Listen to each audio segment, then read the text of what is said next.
আজকে আমি তোমাদের সাথে পনির আলুর একটা রেসিপি শেয়ার করব।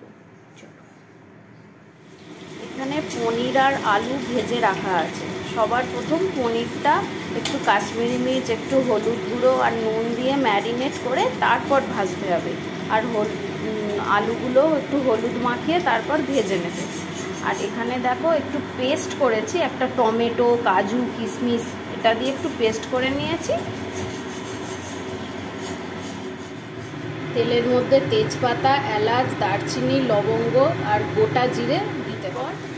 যে পেস্টটা করে রেখেছিলাম সেই পেস্টটা অ্যাড করে দিতে হবে। আর একটু আদা বাটাও দিয়ে দেবো, যে এটা তো নিরামিষ, সেই জন্য শুধু আদা বাটা দিয়েই করেছি। পেস্টটা অ্যাড করে পরিমাণ মতো জল দিয়ে সমস্ত মশলা, যেমন 1 চামচ জিরে গুঁড়ো, 1 চামচ কাশ্মীরি মির্চ, 1 চামচ হলুদ গুঁড়ো, 1 চামচ ধনে গুঁড়ো আর পরিমাণ মতো চিনি দিয়ে মশলাটা একটু কষিয়ে নিতে হবে। এরপর যে ভেজে রাখা আলুগুলো ছিল সেগুলো অ্যাড করে দেবো। মশলা কষিয়ে নেবার পর যখন তেল ছেড়ে যাবে তখন গরম জল পরিমাণ মতো মিশিয়ে দিতে হবে। এরপর এটা আমরা ফুটতে দিতে থাকবো। একটু সেদ্ধ হয়ে আসার পর পনিরগুলো অ্যাড করে দিলাম, দিয়ে এটা ফুটিয়ে নেবো। তারপর একটু গরম মশলা আর ঘি ছড়িয়ে দেবো।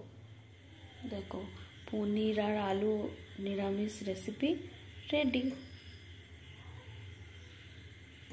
এটা আমি ভাতের সাথে খাবো বলে এরকম ঝোল ঝোল বানিয়েছি। তোমরা এটা কারির মতো বানাতে পারো রুটি পরোটার সাথে।